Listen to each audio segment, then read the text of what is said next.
चलिए भंडारा में आपका स्वागत है। और आज जो ग्रुप डिस्कशन हुआ था, ठीक है ना, प्लेटफॉर्म रुक्मणी का बुक का वॉल्यूम नंबर 4 सेट नंबर 20 उसका पीडीएफ डाला हुआ है टेलीग्राम चैनल जीके जीएस मस्ती बाय जगदेव पर। सब लोग नंबर भी शेयर कर रहा है, तो पीडीएफ आप लोग खोल दीजिए टेलीग्राम चैनल पर जाकर जीके जीएस मस्ती बाय जगदेव और देखते हैं। पहले साइंस का न्यूमेरिकल, उसके बाद देखेंगे मैथ और रीजनिंग और जीके जीएस का सोल्यूशन डाल दिया गया है। तो लाइक शेयर सब्सक्राइब करें और चैनल के भी बारे में बताएं, ठीक है ना, क्योंकि आप लोग के लिए यहाँ पर जो है बेस्ट से बेस्ट करा रहा है। और शाम में 7:30 बजे भंडारा में जरूर आए, वही उसी से पर डे 4 से 5 क्वेश्चन आ जाता है भंडारा से, ठीक है ना। तो चलिए क्वेश्चन नंबर कितना है, क्वेश्चन नंबर जो है, और शेयर जरूर कीजिएगा, थोड़ा सपोर्ट कीजिएगा, ठीक है ना।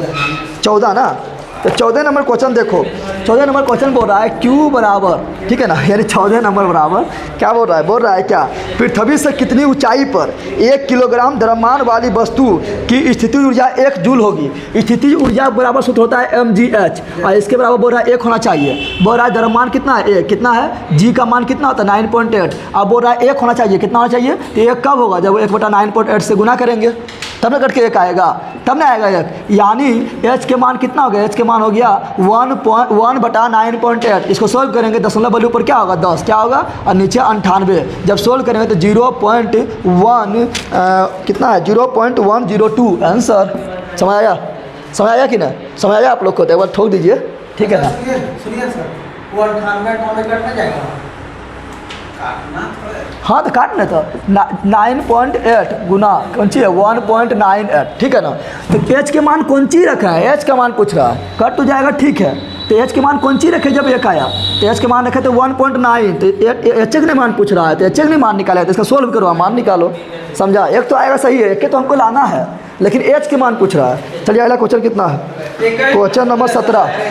क्वेश्चन नंबर 17 ध्यान से देखिए, यहाँ पर दिया है 2 आवृत्ति। एक आवृत्ति यानी सरब तरंग का आवृत्ति है 20 हर्ट्ज से 20,000 हर्ट्ज, यही है ना, 20 किलो हर्ट्ज दिया हुआ, यह दिया है आवृत्ति। हम जानते हैं बेग बराबर होता है आवृत्ति गुना तरंगधैर्घ्य यानी लैम्डा, ठीक है ना। तो बेग कितना दिया हुआ 344, कितना दिया हुआ है 44। आवृत्ति पहले वो ले लो, कितना है 20, और लैम्डा यानी तरंगधैर्घ्य को छोड़ दो, निकाल दो, 20 को इधर करो। तो 20 को जब इधर करेंगे, यही नहीं पूछ रहा है, तो तरंगधैर्घ्य कितना होगा, तो 20 से भागा तो आएगा 17.2, यानी तरंगधैर्घ्य के मान लैम्डा के मान हो गया 17.2। एक आंसर में मार दो खटाक से ना ए नंबर। अगर दूसरा निकालना है तो फिर भागा देना पड़ेगा, 20,000 से भागा देना पड़ेगा, यहाँ 20,000 रखना पड़ेगा, ठीक है ना। चलिए और कौन है, क्वेश्चन नंबर 21 देखिए। 21 रीजनिंग है, और रीजनिंग में देखेगा ना तो यहाँ बोल रहा है क्या, सभी भाषाएं जानने वाला 100 वो है, क्या वो है,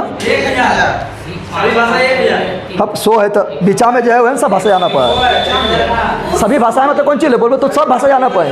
तुम सभी भाषा जान रहा है, तो सभी भाषा जानने वाला कौन है, सोबेग ने है, समझ आया। और बोल रहा है क्या, फिर बोल रहा है फ्रेंच बोलने वाले, फ्रेंच वाला खाली ले लो, फ्रेंच नहीं बोलने वाले थे 220, 120 और 200 जोड़ दो, अनुपात निकाल दो। चलो क्वेश्चन नंबर कितना, तो फ्रेंच का हटा देना, तो 220 और 120 और 200 जोड़ दे, अनुपात निकाल दे। चलो क्वेश्चन नंबर रीडिंग है, क्वेश्चन नंबर कितना, क्वेश्चन नंबर 32 क्या बोल रहा है, बोल रहा है प्रकाश के किरण के कांच के गुटके पर 60 डिग्री के आपतन कोण, तो कोण आई को बोलते हैं आपतन कोण बराबर 60 डिग्री, और अपवर्तन कोण बोल रहा है कितना, बोल रहा है 32.7 डिग्री। हम जानते हैं क्या कि अपवर्तनांक बराबर यानी म्यू बराबर साइन आई बटा साइन आर होता है, इसी को बोलते हैं स्नेल का नियम। तो साइन आई यानी साइन 60 और साइन 32, यहाँ जाएगा साइन आर का मान यानी 32.7 डिग्री, इसका मान दिया हुआ कितना पे यहाँ पर, तो यहाँ नीचे हम दे ले है कितना 0.866, और इसका मान भी दे ले है, क्योंकि नहीं दे रहा था तो बताते कैसे, क्योंकि इसका मान हम लोग को थोड़े पता है, इसका मान पता है √3/2, लेकिन इसका नहीं पता है, तो यहाँ दिया है, कितना दिया गया है, तो 0.540 यही दिया हुआ। 0 से देखो दशमलव खत्म, इससे भागा देंगे तो सिंपल बात है, 1 दशमलव कुछ आएगा, तो 1 दशमलव कुछ मार दो, कहाँ दे ले 1 दशमलव कुछ हो, तो बी नंबर में दे ले है, ठीक है ना। चलो अगला नंबर 1.60, 34 नंबर बोल रहा है क्या, 34 नंबर देखो, बोल रहा है कि वक्रता त्रिज्या बोलते हैं आर बराबर कितना दिले है 3 मीटर, यही दिले है। और तो बताओ फोकस दूरी क्या होता है इसकी आधी, यानी 3/2 मीटर, 3/2 मीटर हो जाएगा। और कौन दर्पण है, उत्तल दर्पण के फोकस दूरी प्लस से होता है, क्या होता है, उत्तल दर्पण बोले या उत्तल लेंस बोले फोकस दूरी प्लस होता है, और अवतल दर्पण अवतल लेंस बोले फोकस दूरी माइनस होता है। अरे बोल रहे हैं बोल रहे हैं, ठीक है ना। और बाकी बार यही मिलता है, फोकस दूरी समान होता है, ठीक है ना। बाकी बार सब कुछ उल्टा होता है। तो चलिए यहाँ पर दिया गया है कि यदि एक बस इस दर्पण से 5 मीटर की दूरी पर है तो वस्तु दूरी दिया गया है 5 मीटर, और वस्तु दूरी हमेशा माइनस क्या होता है, वस्तु दूरी हमेशा माइनस, चाहे कोई भी दर्पण हो, कोई भी लेंस हो, हमेशा माइनस। सूत्रवा लगा दो, 1/f बराबर दर्पण है ना, तो दर्पण सूत्र होता है 1/f बराबर 1/b प्लस 1/u। यही लेंस रहता तो लेंस में लेस करते, लेस मतलब माइनस करते हैं यहाँ, ठीक है ना। तो 1/f, एफ के यहाँ पर कितना रखेंगे 3/2, तो पलटेगा तो 2/3। भी के यहाँ पर नहीं पता है छोड़ दो, प्लस के यहाँ पर कौन चीज़ माइनस, क्योंकि यहाँ माइनस रखेंगे ना, तो प्लस माइनस माइनस हो जाएगा। 1 का 1, यू के मान कितना 5, बस इसको इधर लाओ, तो 1/v बराबर 4/3 जोड़ 1/5 हो जाएगा, माइनस हो जाएगा प्लस हो जाएगा। इसका लघुत्तम ले लो, 3 × 5 = 15, तो 4 × 3 = 12, 5 × 5 तो हो गया 13/15, 13/15 बराबर 1/v। इसको मारो पलटी, तो आ जाएगा v बराबर कितना, तो 15/13 भागा दे दो तो 1 दशमलव कुछ आएगा। तो 1 दशमलव कुछ कहाँ पर है, तो 1 दशमलव कुछ है सी में, बस सोल्वो नहीं करना है, मार देना है। चलो अगला क्वेश्चन कितना है 75 नंबर क्वेश्चन देखते हैं, न्यूमेरिकल है तो भंडारा में। बोरा 75 नंबर बोरा 0.051 ग्राम एल्युमिनियम। यहाँ ध्यान दो, ए थोड़ा इसको मतलब पिलाना पड़ेगा प्रोटीन ग्लूकोज। चलो क्या है बोल रहा है, क्या कहाँ भाग गया है 75 मिल जाओ, हाँ 0.051 ग्राम एल्युमिनियम। एल्युमिनियम का मात्रा दिया हुआ कितना, तो दिया हुआ है एल्युमिनियम का 0.051 ग्राम, ठीक है ना, यही दिया गया है। और बोल रहा है Al2O3 में एल्युमिनियम के आयन के संख्या, तो Al2O3 का भार निकालो। हम जानते हैं कि अणुभार बोले या आयन भार बोले या परमाणु भार बोले, किसी के भार बराबर होता है एवोगाड्रो संख्या होता है, यानी 6.022 × 10⁻23 होता है किसी के भी भार बराबर। यहाँ इसके भार बराबर क्या होता है निकाल लो। एल्युमिनियम का भार 27 होता है, 27 दूनी 54 हो जाएगा। ऑक्सीजन का भार कितना था 16 होता है, 16 तिया 48 हो जाएगा, जोड़ 2 8 4 12 हो जाएगा, 5 4 9 1 10 हो जाएगा 102। तो हम जानते हैं कि 102 बराबर किसी के भी भार बराबर, किसी के भी कुल भार बराबर होता है 6.022 × 10⁻23। इसलिए एक बराबर 6.22 × 10⁻23 बटा 102। इसलिए 0.051 बराबर इससे गुना करना पड़ेगा, तो हो जाएगा 0.051। दशमलव बटाओ, दशमलव बोली कौन चीज़ 1, दशमलव बार कितना अंक 3 अंक, तो 10⁻3 लिख सकते हैं। बोलो हाँ हाँ, तो हाँ तुम लोग बोलता ना, ठीक है ना। अब काट दो यहाँ से, 51 से देखो 70 तिया, हाँ 51 दूनी भी काट दो, ठीक है ना। और यहाँ पर ध्यान दो, इससे काटेंगे कितना आएगा, इससे काटेंगे तो कितना आएगा, इससे आएगा 20, कितना आएगा 20 आएगा, ठीक है ना। और यहाँ पर कुछ छूट रहा है, 2 यहाँ पर हुआ, ऊपर में भी 2 होगा, ठीक है ना, तब इतना आ जाएगा। कहीं छूटा कुछ क्या, देखने दो कहाँ भाग गया है।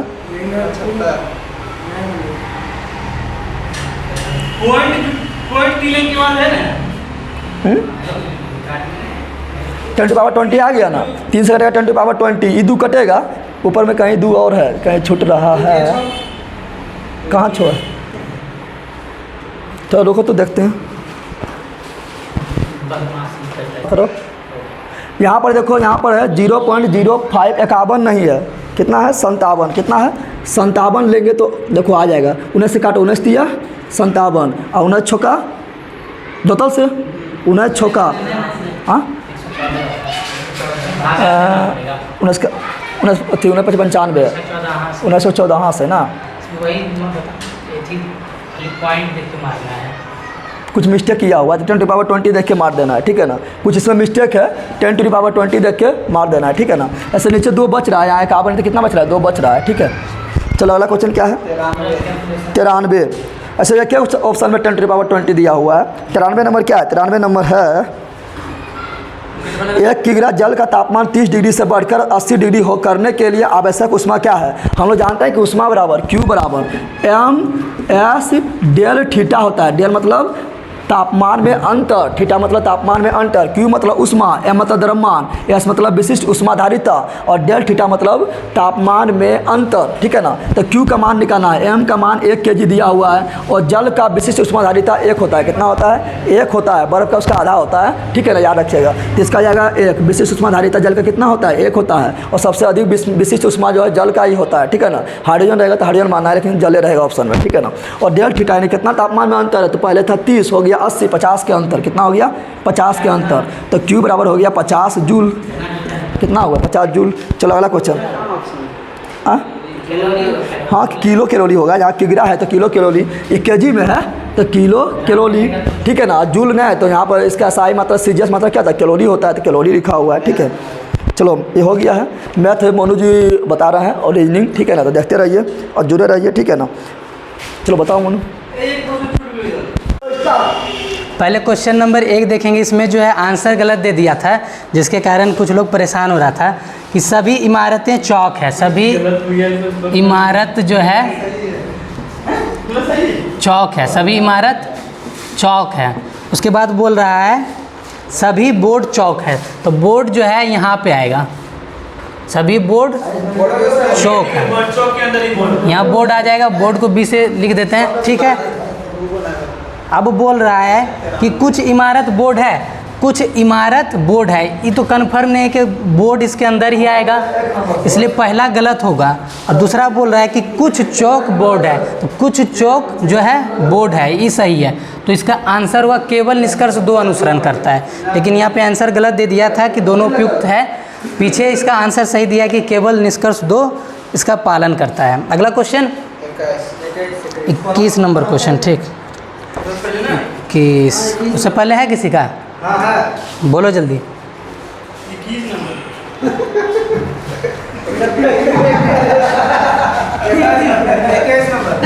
अच्छा, उससे पहले 21 नंबर है। 21 नंबर में बोल रहा है कि सभी भाषाएं जानने वाले व्यक्तियों का फ्रेंच ना जानने वाले व्यक्तियों से अनुपात। तो सभी भाषा जानने वाला में टोटल नहीं जोड़ देना, सभी भाषा में ये है 100 जो बीच में, यानी इस सभी भाषा को जान रहा है। तो सभी भाषाओं को जानने वाले का अनुपात किससे पूछ रहा है? जो फ्रेंच नहीं जानता है। तो ये सब तो फ्रेंच जान रहा है, फ्रेंच कौन नहीं जान रहा है? 200, 120 और 220। तो इन तीनों को जोड़ देंगे तो कितना हो जाएगा? 2, 4, 5, 540। अनुपात कितना हो रहा है? 0 0 कैंसिल, 2 से काट दो, 2 पंचे 10, ये 27। तो 5:27। कितना नंबर क्वेश्चन था? क्वेश्चन नंबर 21 हो गया। आगे 21 के बाद 22 नंबर। 21 के बाद 22। 22 तो सिंपल है, इसको देख लेना। आगे बोलो। 22 नंबर। उसके बाद 31। ए और बी, एक कैर को 18 दिन, ए 18 दिन, बी 10 दिन में करता है, ठीक है। उसके बाद क्या बोल रहा है? 31 नंबर है। 5 दिन तक। अब देखो ये दोनों का लघुत्तम कितना होगा? 90, यानी 5 काम कर रहा है। ये कितना काम कर रहा है? 9 काम कर रहा है, ठीक है। अब बोल रहा है कि उन्होंने 5 दिन तक एक साथ काम किया, तो एक साथ ये दोनों मिलकर कितना काम करता है? 14 काम करता है। 5 काम और 9 काम, 14 काम। और 5 दिन साथ में काम किया, यानी कितना काम कर लिया? 70। अब क्या है? बी चला गया, इसकी जगह पर सी आ गया, ठीक है। और 3 दिन में काम समाप्त हो गया। तो 3 दिन में काम समाप्त हुआ तो बी चला गया, लेकिन ए तो अभी भी है। तो ए 3 दिन में कितना काम कर देता है? तो ए 3 दिन में 5 गुना 3 यानी 15 काम कर देता है, यानी टोटल 85 काम हो गया। अब जो 5 काम बच गया वो किसका है? सी। यानी 5 काम किया कौन? सी। तो 5 काम करने में सी कितना दिन ले रहा है? 3 दिन। तो एक काम करने में कितना लेगा? 3/5 दिन। और टोटल काम कितना है? 90। तो 90 से गुना कर देंगे, ये 18 बार में कटेगा। 18 तिया 54 हो जाएगा आंसर। 48 नंबर। 47।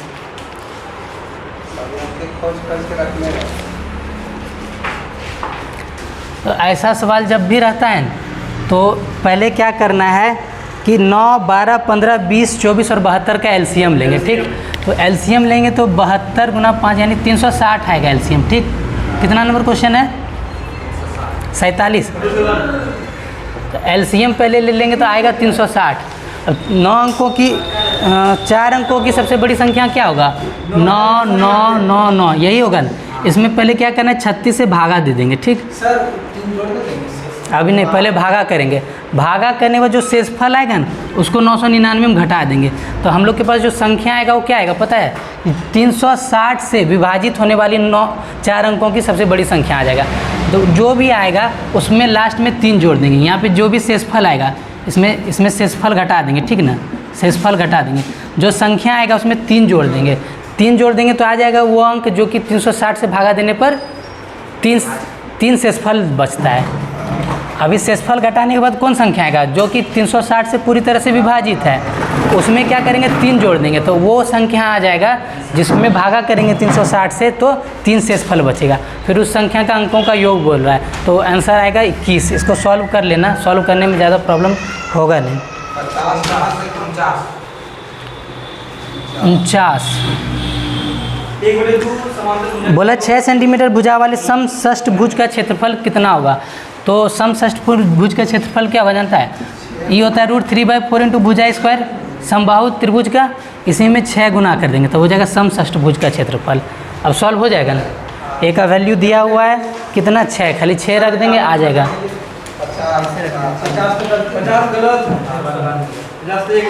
50 का भी आंसर गलत दिया हुआ है, या कुछ क्वेश्चन में मिस्टेक होगा, पीछे देख लें एक बार क्या 50 में। आगे 51 नंबर तो बनी है, गलत मार्क भी बनाए, गलत मार्क कौन वाला? 51। त्रिकोण ABC की भुजा BC को बढ़ाकर D तक ले जाया जाता है। त्रिकोण ABC है, कितना नंबर क्वेश्चन है? त्रिकोण ABC, ठीक। ABC मान लिए BC भुजा है, BC भुजा है, इसको बढ़ाकर D तक ले गया, ठीक है। अब क्या किया गया है? ACD का मान दिया है 112 है। इसका मान क्या होता है?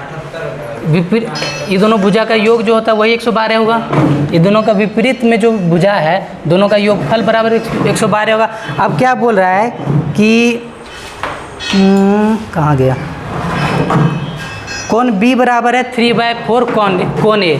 तो कोण A को अगर हम मान लेते हैं 4, ठीक, तब इसका 4x मान लेते हैं, मानेगा नहीं तो कैसे है? तो B क्या हो जाएगा? कोण B बराबर क्या होगा? इसका 4/3 करेंगे तो 3x हो जाएगा, यानी ये हो गया 4x, ये हो गया 3x। अब कर देंगे 4x + 3x बराबर 112, तो 7x बराबर हो गया 112। x का वैल्यू कितना होगा? 16।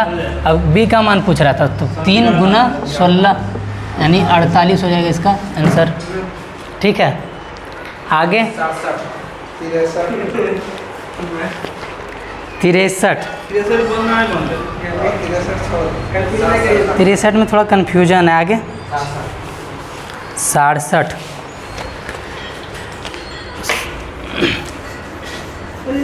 67 का एक तो सिंपल ट्रिक बोलिए, या जो भी इजीली बन जाएगा। सॉल्व करने जाएंगे तो थोड़ा सा लंबा चल जाता है। क्या दिया है? 5 cos थीटा, ठीक है, प्लस 12 sin थीटा बराबर 13। यानी ट्रिपलेट में है ना, तो साइन के साथ जो लगा रहता है वो P का मान आ जाता है, ठीक। तो साइन के साथ जो लगा रहता है वो P हो जाता है, कॉस के साथ जो रहता है वो B हो जाता है। तो और H हो गया 13। अब किसका मान पूछ रहा है? 10 का मान P/B, यानी P हो गया 12, B हो गया P 5, 12/5 इसका आंसर है। हाँ 12 हो गया।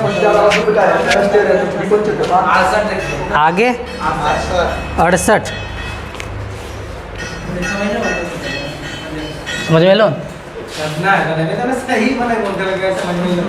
68 नंबर देखो, 68 में बोल रहा है एक व्यापारी अपने माल के मूल्य ऐसे अंकित करता है कि 25% छूट देने के बाद वह 35% लाभ कमाता है। उस वस्तु का अंकित मूल्य क्या है जिसका क्रय मूल्य 18,700 है? तो क्रय मूल्य हमको दिया है 18,700, ठीक है।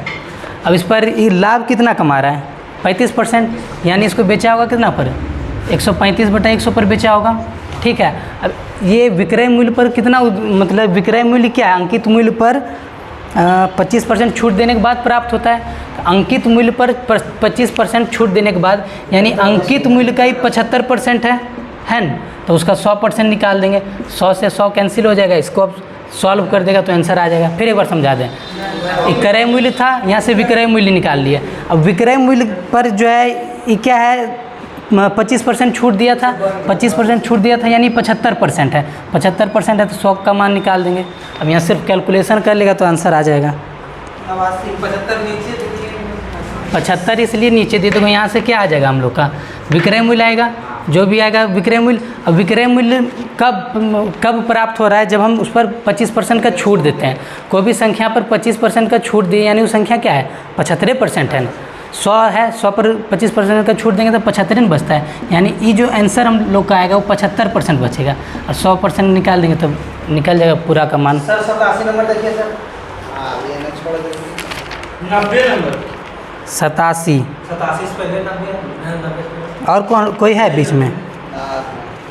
87 का अंतर भी देखिए कितना बेसी है। 87 में इन दोनों का अंतर देखना है। देखो इधर ये सबसे अधिक तो ये ऐसे पता चल रहा है, देखो कितना बड़ा है। सब उसका भी 250 आ रहा है, इसका 250 कैसे आएगा, इसका देखो 2000 है, ठीक। और यहाँ है 1250, कितना अंतर आ रहा है, 750 का अंतर आ रहा है। और बाकी सब में 250 का अंतर आएगा। ग्राफा देखे बाद में ग्राफा से ज़्यादा देखिए ऐसे हटा दिया आगे 91 90 तो वही 90 का फॉर्मूला आता है शीर्ष माइनस किनारा प्लस फलक बराबर 2, ठीक है। इस पर रख देंगे तो आंसर आ जाएगा इजीली। सबका मान रखते जाना है और आ जाएगा आंसर। आगे 91 नंबर 91 किसी समबहुभुज के प्रत्येक अंतःकोण का मान 135 डिग्री है। तो अंतःकोण का फॉर्मूला पता है ना? हाँ, ऐसे बना, सबको यही फार्मूला याद है इसलिए। हाँ 360 45 डिग्री हो जाएगा। हाँ बाय को कौन का मान आता है 45, ठीक है। 45 बार 360 में भागा दे देंगे 45 से, 8 आ जाएगा, ठीक है। जैसे अंतःकोण और बाह्यकोण का योगफल कितना होता है 180, तो इसमें अंतःकोण 135 दिया है तो बाह्यकोण कितना हो जाएगा 45। अब बाह्यकोण 45 है तो 360 में 45 से भागा दे देंगे तो भुजाओं का संख्या निकल जाएगा। हाँ कुल बाह्यकोण का योग 360 होता है ना, तो 360 में 45 से भागा दिए यानी 8 आगे भुजाओं की संख्या 8 होगा 8। तो अब क्या बोले विकर्णों का संख्या, तो विकर्णों का संख्या n इंटू n माइनस 3/2 होता है। तो इस 8 गुना 5/2 यानी कितना हो जाएगा आंसर 20 हो जाएगा आंसर। और इस पर भी अगर बनाना चाहेंगे तो बन जाएगा, इसमें थोड़ा सा लंबा जाएगा। यहाँ बराबर कर देंगे 135 तो यहाँ से n का मान निकल जाएगा। तो जो प्रोसेस अच्छा लगता है उससे बना सकते हैं। 89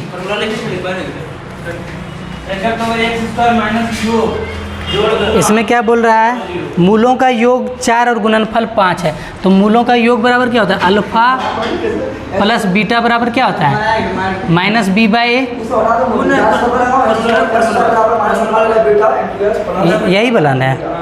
हाँ नहीं ऐसे हम बनाए थे जो बता रहे थे, इससे चेक कर लेगा, या फिर डायरेक्ट बनाना है तो फॉर्मूला होता है x² minus alpha plus beta into x plus alpha into beta.